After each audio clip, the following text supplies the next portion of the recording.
अच्छा, इसके पहले वाले वीडियो में मैंने 6 प्रश्नों का उत्तर दे आपको बता दिया था, उसको थोड़ा डिटेल में बात की थी उस पे, लेकिन चूंकि अभी 6 प्रश्न आज के कोटे के रह रहे हैं तो इस वीडियो में उसको कवर कर लिया जाएगा। इस वीडियो में मैं बहुत ज़्यादा डिटेलिंग नहीं करूँगा। आप क्वेश्चन जो भी हैं उनके आंसर आप देखते चले जाइए, मैं पढ़ता चला जाऊँगा और वीडियो पॉज करके लास्ट में उनका 1-2 बार रिवीजन कर लिया कीजिएगा आप कीवर्ड्स का। ठीक है, पहला प्रश्न है, भारत में प्रमुख शास्त्रीय नृत्य शैलियों की सूची दीजिए। तो उत्तर इसका क्या होगा? भारत में कुल 8 प्रमुख शास्त्रीय नृत्य शैलियां हैं जिन्हें भारतीय नाट्यशास्त्र की परंपरा और नियमों के अनुसार विकसित माना जाता है। ये सभी नृत्य शैलियां प्राचीन ग्रंथ नाट्यशास्त्र और अभिनय दर्पण की परंपरा पर आधारित हैं। तो परिचय में आप लिखेंगे 8 प्रमुख शास्त्रीय नृत्य शैलियां हैं जिन्हें भारतीय नाट्यशास्त्र की परंपरा और नियमों के अनुसार विकसित माना जाता है। अच्छा, भारतीय नाट्य जो भरत मुनि का नाट्यशास्त्र है उसका भारत की लगभग सभी कलाओं पर कुछ न कुछ प्रभाव जरूर पड़ा है, उसको आगे हम देखेंगे भी। ये सभी नृत्य शैलियां प्राचीन ग्रंथ नाट्यशास्त्र और अभिनय दर्पण की परंपरा पर आधारित हैं और प्रत्येक का एक विशिष्ट क्षेत्रीय धार्मिक और सांस्कृतिक संदर्भ होता है। तो 8 प्रमुख नृत्य शैलियां, नाट्यशास्त्र और अभिनय दर्पण, ये 3 कीवर्ड्स याद रखिएगा परिचय के लिए। पहला है भरतनाट्यम। राज्य इसका उद्भव कहाँ हुआ था? तमिलनाडु में। भरतनाट्यम जो है वहाँ के मंदिरों में देवदासियों द्वारा नृत्य किया जाने वाला जो था वो होता था भरतनाट्यम। और विशेषता इसकी क्या है? ये नृत्य शुद्धता, सौंदर्य, मुद्राओं और भाव प्रदर्शन का समन्वय है। मुख्य विषय क्या है? शैव, वैष्णव और शक्ति उपासना। तो भरतनाट्यम, इसमें आपको उत्पत्ति बताना है तमिलनाडु, विशेषता बतानी है। कैसी विशेषता है? नृत्य शुद्धता, सौंदर्य, मुद्राओं और भाव प्रदर्शन का समन्वय है। मुख्य विषय शैव, वैष्णव, शक्ति उपासना। प्रमुख वाद्य मृदंगम, वायलिन, नट्टुवांगम। तो वाद्य बताइए, विषय बताइए, विशेषता बताइए, राज्य बताइए। इसी तरह से अगले उसमें चलते हैं हम लोग। कथक में राज्य है इसका उत्तर भारत, विशेषता है कथा वाचन की परंपरा से विकसित हुआ है। कथक यानी कथाकार, कथाकार शब्द से कथक आया। इसमें घूमने की गतियां, तालबद्ध पथ संचालन और भाव प्रदर्शन मुख्य हैं। मुख्य विषय है इसका कृष्ण लीला, मुगल दरबारी प्रेम कथाएं। प्रमुख वाद्य है तबला, पखावज, सरोद और संतूर। तो आगे हम पढ़ेंगे भी कथक को डेवलप बहुत ज़्यादा आज के रूप करंट फॉर्म में पहुंचाने का जो श्रेय दिया जाता है वो नवाब वाजिद अली शाह को दिया जाता है, लखनऊ के अंतिम नवाब को। ओडिसी राज्य ओडिशा, विशेषता त्रिभंगी मुद्रा, 3 बिंदुओं से झुकी हुई देह संरचना। यह आपने प्रीलिम्स के टाइम इसका चित्र भी देखा होगा। भक्ति रस की प्रधानता है इसमें। मुख्य विषय भगवान जगन्नाथ, गीत गोविंद की रचनाएं। प्रमुख वाद्य वीणा, बांसुरी और मर्दल। कथकली राज्य केरल, विशेषता रंग बिरंगे परिधान, मुखौटे जैसे श्रृंगार, युद्ध और वीर रस की प्रधानता। मुख्य विषय महाभारत और रामायण की कथाएं। प्रमुख वाद्य चेंडा, मृदंगम, इडक्का। 5वां है मोहिनीअट्टम, राज्य इसका केरल है, उद्भव राज्य, उत्पत्ति जहाँ पर हुई केरल है। विशेषता इसकी क्या है? लयबद्ध है, मृदु गतियाँ हैं, स्त्रैण सौंदर्य का चित्र है। मुख्य विषय है मोहिनी, भगवान विष्णु का स्त्री रूप की कथाएं। तो मोहिनीअट्टम नाम से ही लग रहा है कि इसमें मोहिनी की, भगवान विष्णु का जो स्त्री रूप था उनकी कथाएं हैं इसमें। प्रमुख वाद्य क्या है? मृदंगम और वीणा। कुचिपुड़ी, कुचिपुड़ी का उत्पत्ति ओरिजिन स्टेट क्या है? आंध्र प्रदेश है। विशेषता क्या है? नृत्य और अभिनय का मेल है, मंची नाटक जैसे प्रस्तुतिकरण है। मुख्य विषय भागवत पुराण, रामायण। प्रमुख वाद्य मृदंगम, बांसुरी, तंबूरा। मणिपुरी राज्य मणिपुर है, विशेषता अत्यंत कोमल, सौम्य और लयबद्ध गति, वृत्ताकार गतियाँ। मुख्य विषय इसका क्या है? रासलीला, वैष्णव परंपरा। प्रमुख वाद्य क्या है? मणिपुरी, पखावज और बांसुरी। इसके बाद आता है सत्रिया नृत्य। इसका उद्भव कहाँ पर हुआ था? असम में हुआ था। विशेषता इसकी क्या है? सत्र मठों में नृत्य के रूप में विकसित हुआ। ये मठों में नृत्य के रूप में इसको विकसित किया गया था और ये भक्ति परंपरा पर आश्रित है, आधारित है।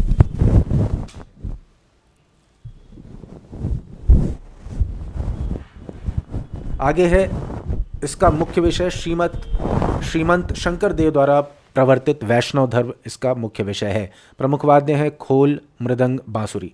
इस प्रकार भारत की शास्त्रीय नृत्य शैलियाँ उसकी सांस्कृतिक विविधता और आध्यात्मिक परंपरा की जीवंत अभिव्यक्ति हैं। प्रत्येक शैली अपनी अनूठी पहचान, भाव, भंगिमा, ताल, लय और प्रतीकात्मकता के माध्यम से दर्शकों को आकर्षित करती है। क्विक रिवीजन नोट्स इसका देख लीजिएगा आप, एक बार 2-3 बार इसका एक बार रिवीजन करके कोशिश करिए इसको लिखने की।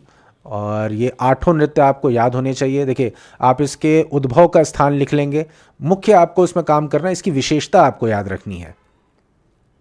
हर नृत्य की अलग अलग विशेषता है और हर नृत्य का अलग अलग वाद्य है, तो ये सब पे थोड़ा सा आपको ध्यान देना होगा। हालांकि बहुत संभावना नहीं है कि इस पर सवाल बने। अगर बनेगा भी नृत्य में तो मेरे हिसाब से ज़्यादा इम्पॉर्टेंट है कथक नृत्य। इसके बाद मैंने भरतनाट्यम को भी कवर कर लिया है। भरतनाट्यम भारत की प्राचीन और सर्वाधिक प्रतिष्ठित शास्त्रीय नृत्य शैलियों में से एक है, जिसकी उत्पत्ति तमिलनाडु के मंदिरों में देवदासी परंपरा के अंतर्गत हुई थी। यह नृत्य शैली विशेष रूप से शैव जुड़ी। क्या है भरतनाट्यम नृत्य की विशेषताओं में, आप परिचय में लिख देंगे, भरतनाट्यम सर्वाधिक प्रतिष्ठित, प्राचीनतम सर्वाधिक प्रतिष्ठित शास्त्रीय नृत्य शैलियों में से एक है। उत्पत्ति तमिलनाडु के मंदिरों में देवदासी परंपरा के तहत शैव और वैष्णव भक्ति परंपरा से जुड़ी है ये। इसमें तीनों लेटर्स का कुछ ना कुछ अर्थ होता है। जैसे भरतनाट्यम जो है भरत शब्द से बना है, जिसमें भ का अर्थ है भाव, र का अर्थ है राग और त का अर्थ ताल होता है। ये तीनों तत्व भरतनाट्यम की मूल आत्मा है। विशेषताएं क्या है इस नृत्य की? मुद्राएं और हाव भाव। भरतनाट्यम में हाथों की मुद्राएं और चेहरे के भावों के माध्यम से कथानक प्रस्तुत किया जाता है। दूसरा, ताल और लय का संतुलन। इसमें जटिल तालों और लयों का अद्भुत संतुलन होता है, जो नर्तकी के पद संचालन से व्यक्त होता है। त्रिकोणात्मक मुद्रा यह मूल शारीरिक मुद्रा है, जिसमें घुटनों को मोड़कर शरीर को त्रिकोण की आकृति दी जाती है। विशेषता में आप याद रखिएगा, मुद्राएं हाव भाव, ताल और लय का संतुलन, त्रिकोणात्मक मुद्रा, नृत्य और अभिनय का संयोजन। ठीक है, नृत्य और अभिनय का संयोजन, त्रिकोणात्मक मुद्रा, ताल और लय और मुद्राएं हाव भाव। ये चार भी अगर आपने विशेषताएं लिख दी तो आपको कम से कम 60% to 70% मार्क्स अपने आप इस क्वेश्चन में मिल जाएंगे। नृत्य और अभिनय का संयोजन, इसे दो भागों में बांटा जाता है। नृत्य यानी शुद्ध नृत्य, उसमें अभिनय नहीं होता है, और नृत्य का मतलब अभिनय और नृत्य दोनों का संयोजन। ठीक है, तो संयोजन बता दीजिएगा कि इसे दो भागों में बांटा जाता है, नृत्य, शुद्ध नृत्य, और नृत्य यानी अभिनय सहित नृत्य। संगीत और वेशभूषा, इसमें कर्नाटक संगीत का प्रयोग होता है और नर्तक पारंपरिक साड़ी, आभूषण और मस्तक पर सूर्य चंद्र चंद पहनते हैं। आध्यात्मिक उद्देश्य, ये केवल प्रदर्शन नृत्य नहीं है, बल्कि आराधना, उपासना या अर्चना का एक रूप है, जहां नर्तकी को देवता की दासी माना जाता है। इस प्रकार भरतनाट्यम केवल एक नृत्य नहीं, बल्कि एक जीवंत सांस्कृतिक और आध्यात्मिक अनुभव है। इसके क्विक रिवीजन नोट्स देख लीजिएगा, क्या क्या बताना है इसमें आपको। उत्पत्ति परिचय में बतानी है, तमिलनाडु देवदासी परंपरा। नाम की व्युत्पत्ति बता दीजिएगा, भ, र और त तीनों को एक्सप्लेन कर दीजिएगा। मुख्य भाग नृत्य और नृत्य, मुद्रा अरैमंडी यानी त्रिकोण मुद्रा, संगीत कर्नाटक शैली, उद्देश्य आध्यात्मिक आराधना। अब आते हैं कथक पर, ये इंपॉर्टेंट है। कथक नृत्य के विकास को संक्षेप में बताते हुए उसकी विशेषताओं पर प्रकाश डालिए। कथक उत्तर भारत का एक प्रमुख शास्त्रीय नृत्य है। इसका नाम संस्कृत शब्द कथा से लिया गया, जिसका अर्थ है कहानी सुनाने वाला, कथाकार से शॉर्ट होके क्या हुआ, इसका ब्रीफ फॉर्म हो गया कथक। विकास यात्रा प्रारंभिक उत्पत्ति उत्तर भारतीय मंदिरों में कहानी सुनाने वाले पुजारियों, जो पुराने समय में उत्तर भारत में कहानी सुनाने वाले जो पुजारी होते थे, वो कथक करते हुए कहानी सुनाते थे। ये कथावाचक नृत्य और गायन के माध्यम से राधा कृष्ण और रामायण की कहानियां प्रस्तुत करते थे। यह भक्ति काल में एक महत्वपूर्ण धार्मिक कला रूप था। तो विकास यात्रा में पहला चरण हो गया। पहला चरण क्या हो गया?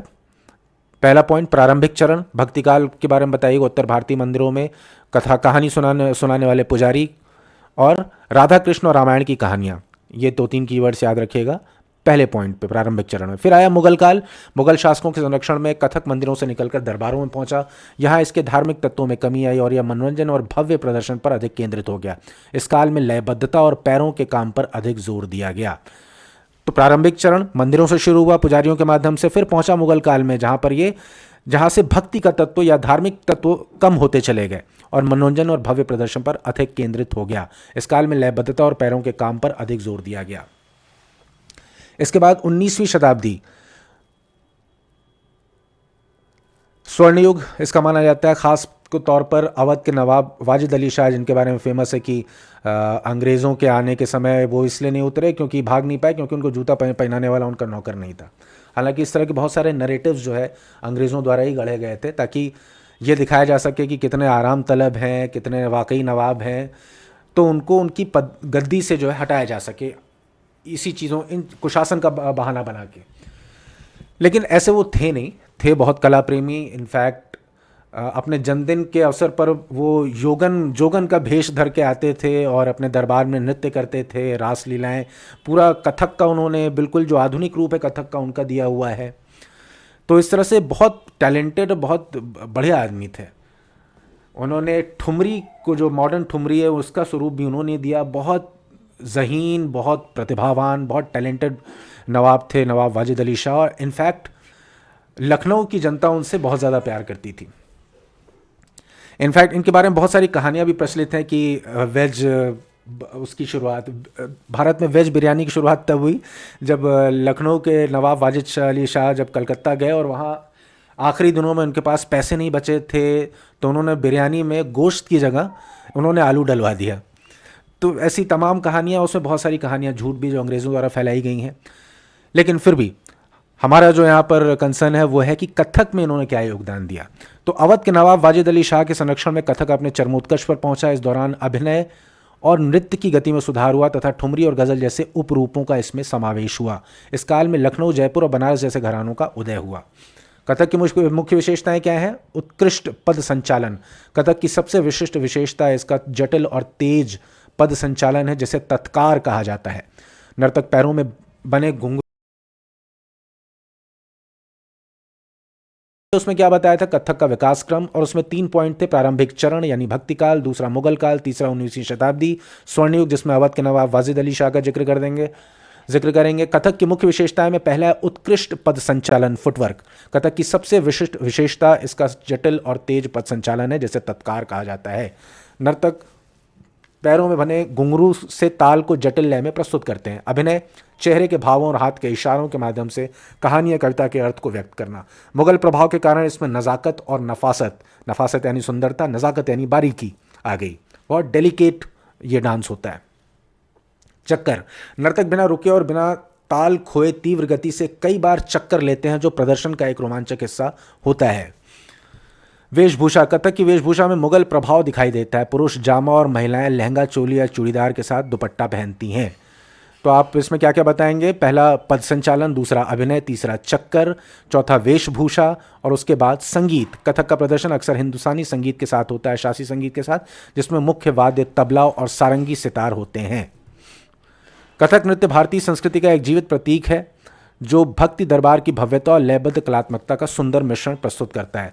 मुझे याद है बचपन में, चूँकि मेरा खुद का स्कूल हुआ करता था, तो वहाँ एक टीचर थे, वो बड़ा अच्छा कथक सिखाते थे, and he was a male teacher. मुझे और मेरी बहन को भी उनको भेजा गया था कि इनको भी कथक सिखाइए। मैंने 1-2 दिन सीखा, फिर मैं भाग गया, चूँकि मन नहीं लगता था मेरा।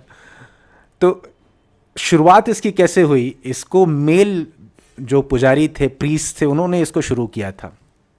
और आज भी कथक के जो बेस्ट अपने लीग में सबसे अच्छे डांसर्स हैं वो मेल्स ही हैं। तो इस तरह से कथक हमने देख लिया। अब आगे चलते हैं हम लोग। इसका लास्ट में क्या है? कथक नृत्य भारतीय संस्कृति का एक जीवित प्रतीक है, जो भक्ति दरबार की भव्यता और लयबद्ध कलात्मकता का सुंदर मिश्रण प्रस्तुत करता है। परिचय, उत्तरी भारत का शास्त्रीय नृत्य है। कथा से उत्पत्ति, कहानी प्रस्तुत करने की परंपरा, विकास यात्रा। प्रारंभिक चरण मंदिर परंपरा, कथावाचक, राधा कृष्ण कथाएं। मुगल काल दरबारी नृत्य, लय, जटिलता, पैरों का काम। 19वीं शताब्दी वाजिद अली शाह, अभिनय, ठुमरी, गजल घराने। मुख्य विशेषताएं पद संचालन में तत्कार, घुंघरू। अभिनय, भाव, मुद्राएं, नज़ाकत, नफासत, चक्कर, वेशभूषा और संगीत। तो ये सारे एक बार आप कीवर्ड्स 1-2 बार देख लीजिएगा, कोशिश करिए इसको कहीं लिख लें। विकास यात्रा में 3 बिंदु है, उनको बताना है। मुख्य विशेषताएं में 5 बिंदु हैं, उनको बताना है। 5-6 बिंदु हैं, कितने? 5 हैं, हाँ, इनको याद कर लीजिए, बस काम हो गया। आपको सिर्फ कीवर्ड्स वहाँ पर डालने हैं एग्ज़ाम में और आपका काम हो जाएगा, क्योंकि एग्जामिनर बहुत ज़्यादा लाइन बाय लाइन आपका आंसर नहीं पढ़ने वाला है। वो देखेगा सिर्फ आपने कौन कौन से कीवर्ड्स डाले, उतने में उसको समझ में आ जाएगा। जैसे अगर मैं भी एग्जामिनर हूँ तो मुझे समझ में आ जाएगा कि इस बच्चे को कितना पता है। तो कोशिश करिए, मैं जितने कीवर्ड्स लिखा रहा हूँ उसका 70% कीवर्ड्स अगर आप अपने आंसर में डाल देते हैं तो ये मान के चलिए कि आप हर प्रश्न में बाकियों से 1 नंबर ज़्यादा ज़रूर मिलेगा आपको, और भगवान करे कि टॉपर्स की लिस्ट में आप हों। भारत के प्रमुख लोक नृत्य कौन कौन से हैं? संक्षिप्त परिचय दीजिए। वो भूमिका में भारत की सांस्कृतिक विविधता का एक सशक्त प्रतीक लोक नृत्य है, जो देश के विभिन्न क्षेत्रों की परंपराओं, भावनाओं और सामाजिक जीवन का चित्रण करता है। ये नृत्य धार्मिक अनुष्ठानों, कृषि उत्सवों, विवाह और सामाजिक समारोहों में किए जाते हैं। हर राज्य की अपनी विशिष्ट लोक नृत्य परंपरा होती है। भारत के प्रमुख लोक नृत्य संक्षिप्त परिचय सहित, पहला भांगड़ा, पता ही आपको पंजाब का है। यह नृत्य फसल कटाई के समय किया जाता है। इसमें ऊर्जावान ताल और ड्रम की धुन पर पुरुष नर्तक प्रदर्शन करते हैं। तो 6-7 नृत्य आप बता दीजिएगा उनको। दूसरा गिद्धा है, पंजाब का ही, यह महिलाओं द्वारा किया जाने वाला नृत्य है, जिसमें बोलियों के साथ नृत्य किया जाता है। तीसरा गरबा और डांडिया है, गुजरात का, नवरात्रि के दौरान किया जाने वाला नृत्य। महिलाएं गरबा और पुरुष दोनों डांडिया रास करते हैं। घूमर अब तो सिर्फ गुजरात की प्रॉपर्टी नहीं रहा डांडिया, पूरे भारत में ही फैल गया नवरात्र के टाइम। हर जगह आप देखेंगे कि अलग अलग टेंट्स और अलग अलग पंडालों में डांडिया चल रहा है। घूमर राजस्थान, यह राजस्थानी महिलाओं द्वारा किया जाने वाला परंपरागत नृत्य है जिसमें घेरदार लहंगों की घूमती चाल प्रमुख होती है। फिर है छऊ, झारखंड, उड़ीसा, पश्चिम बंगाल, मुखौटे पहनकर किया जाने वाला युद्धक और नाटकीय लोक नृत्य जो कथात्मकता से भरपूर होता है। तो आप ये सब यूपीपीसीएस प्री या यूपीएससी प्री की जब तैयारी कर रहे हो तो यह सब सारे के सारे नृत्य आपने देखे होंगे। यहाँ बस एक बार देख लीजिए, दोहरा लीजिए। हालांकि मुझे लग नहीं रहा है कि इससे प्रश्न पूछेगा, फिर भी आपके पास ये होना चाहिए कि कोर क्वेश्चन जब आप अटेम्प्ट कर लें उनको अच्छे से तैयार कर लें, तब इस तरह के क्वेश्चंस पे आए। ठीक है, तो बिहू अगला नृत्य है असम का। वसंत ऋतु में फसल उत्सव के समय युवक युवतियों द्वारा किया जाने वाला ऊर्जा से भरपूर नृत्य है ये। सातवां लावड़ी है ये, महाराष्ट्र का तेज तालों और भावप्रवण मुद्राओं वाला नृत्य जिसमें सामाजिक व्यंग और श्रृंगार रस प्रमुख होता है। आठवां करगट्टम तमिलनाडु का, यह जल देवी को समर्पित लोक नृत्य है जिसमें सिर पर करगम यानी मिट्टी का पात्र रखकर संतुलन बनाते हुए नृत्य किया जाता है। इसके बाद है डोलू कुनिता कर्नाटक का, ढोल बजाते हुए पुरुषों द्वारा किया जाने वाला परंपरागत नृत्य जो उत्सवों में होता है। इसके अलावा छत्तीसगढ़ का संपुरा नृत्य, यह आदिवासी लोक नृत्य समूह में किया जाता है और प्रकृति के प्रति आभार प्रकट करता है। निष्कर्ष क्या है, भारत के लोक नृत्य विविधता में एकता का प्रतीक है। ये नृत्य जनजीवन, परंपरा और भावना को सजीव रखते हैं और सांस्कृतिक विरासत के संवाहक हैं। इनके संरक्षण और प्रचार से स्थानीय पहचान और सामाजिक एकता को बल मिलता है। क्विक रिवीजन नोट्स एक बार देख लीजिएगा, इसमें बहुत ज़्यादा इंपॉर्टेंट है नहीं, कुछ आने वाला है नहीं इसमें। चलिए अब आगे बढ़ते हैं अगले प्रश्न पर, और अगला प्रश्न है हमारा, नाट्यशास्त्र का भारतीय कलाओं पर प्रभाव स्पष्ट कीजिए। तो इसमें आप बताएंगे भूमिका में, ये भी बहुत इंपॉर्टेंट नहीं है, लेकिन अगर थोड़ा सा प्रयोगधर्मी हो जाता है आयोग तो इस तरह का कोई एक एक्सपेरिमेंटल क्वेश्चन कोई बना देगा और पूछ देगा कि सारी भारतीय कलाओं पर प्रभाव डालने वाले नाट्यशास्त्र के बारे में कुछ बताओ, या नाट्यशास्त्र का भारतीय कलाओं पर क्या प्रभाव है उसको स्पष्ट करो।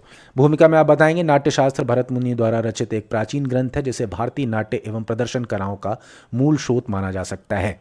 यह न केवल रंगमंच बल्कि संगीत, नृत्य, अभिनय, रंगसज्जा, वेशभूषा, सौंदर्य शास्त्र आदि सभी कलाओं का पहला व्यवस्थित ग्रंथ है। नाट्यशास्त्र का प्रभाव, नृत्य पर प्रभाव। नाट्यशास्त्र में अंग, प्रत्यंग और उपांग, बॉडी मूवमेंट, सब्सिडरी पार्ट्स और माइनर पार्ट्स के माध्यम से शरीर की गतियों का विवरण है जो भरतनाट्यम, कथक, ओडिसी जैसे शास्त्रीय नृत्यों की नींव बने। ठीक है, नृत्य पर क्या प्रभाव पड़ा? पहला कि नाट्यशास्त्र में अंग, प्रत्यंग और उपांग के माध्यम से शरीर की गतियों का विवरण है जो भरतनाट्यम, कथक, ओडिसी जैसे शास्त्रीय नृत्यों की नींव बने। दूसरा है नवरस सिद्धांत। 9 रसों की आपने बात पढ़ी होगी बचपन में, हिंदी जब आप पढ़े होंगे, जितने भी रस हैं, करुण रस, रौद्र रस, है ना, ने भाव अभिनय आधारित शास्त्रीय नृत्य की आधारशिला रखी नवरस सिद्धांत ने। नृत्य की 2 श्रेणियां, नृत्य और नाट्य की अवधारणा इसी ग्रंथ से निकली। नृत्य में जब अभिनय मिल जाता तो नृत्य हो जाता है। संगीत पर प्रभाव, नाट्यशास्त्र में स्वर, ताल, लय, वाद्य यंत्रों की संरचना आदि का विस्तृत वर्णन है। गायन की 3 विधाएं, गान, आलाप और राग का उल्लेख नाट्यशास्त्र में है। तो संगीत पे प्रभाव क्या क्या दिखाएंगे? स्वर, ताल और लय, वाद्य यंत्रों की संरचना आदि का विस्तृत वर्णन है इसमें। गायन की 3 विधाएं, गान, आलाप और राग का उल्लेख नाट्यशास्त्र में मिलता है। यह भारतीय शास्त्रीय संगीत के विकास का भी मूल आधार बनी। तो संगीत पर प्रभाव हो गया, पहले आपने नृत्य पर प्रभाव देख लिया। उसके बाद नाट्यकला पर प्रभाव क्या पड़ा? संवाद लेखन, नेपथ्य व्यवस्था, वेशभूषा, रंगमंच, संवाद, नेपथ्य, वेश और रंगमंच की रचना, इन सबका वैज्ञानिक विश्लेषण नाट्यशास्त्र में उपलब्ध है।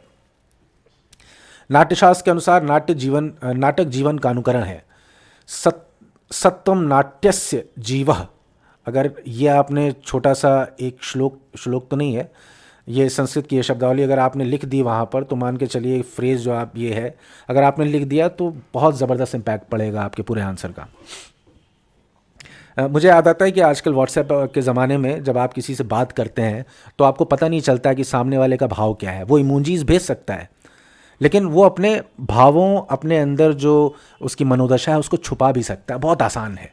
इसलिए नाट्यशास्त्र में बात हुई है आंगिक संवाद की, कि जब तक किसी संवाद में आंगिकता नहीं होती तब तक उस संवाद को करने वाला है, उस संवाद में भागीदार दोनों कर्ताओं की असली मनोदशा और मनस्थिति का पता नहीं चलता। तो आज के समय में नाट्यशास्त्र रिलेवेंट है। देखिए थोड़ा सा, नाट्यशास्त्र के अनुसार नाटक जीवन का अनुकरण है। सत्वम नाट्यस्य जीव कथकली कुडियट्टम जैसे परंपरागत रंगमंच नृत्य रूपों में नाट्यशास्त्र के तत्व दिखाई देते हैं। आगे है सौंदर्य शास्त्र पर प्रभाव, यानी एस्थेटिक्स पर इसका इन्फ्लुएंस क्या हुआ, तो रस सिद्धांत यहीं से आया है। रस सिद्धांत ने कला के आनंद और सौंदर्य के अनुभव को परिभाषित किया। रस सिद्धांत ने चित्रकला, शिल्पकला, साहित्य और मूर्तिकला जैसे दृश्य एवं साहित्यिक कलाओं में सौंदर्य बोध को दिशा दी।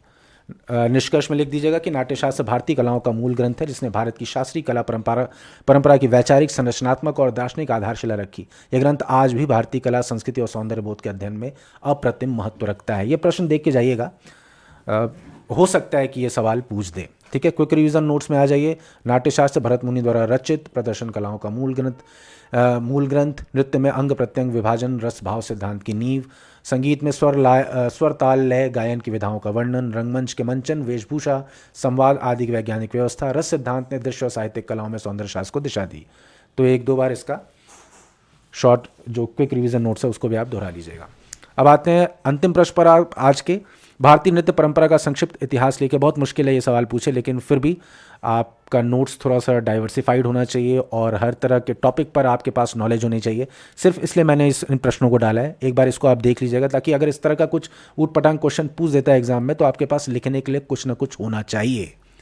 ठीक है, अब उत्तर में क्या है? भारतीय नृत्य परंपरा यानी इंडियन डांस ट्रेडिशन भारत की सांस्कृतिक धरोहर का अत्यंत प्राचीन और समृद्ध अंग है। ये केवल शारीरिक नृत्य केवल शारीरिक गति नहीं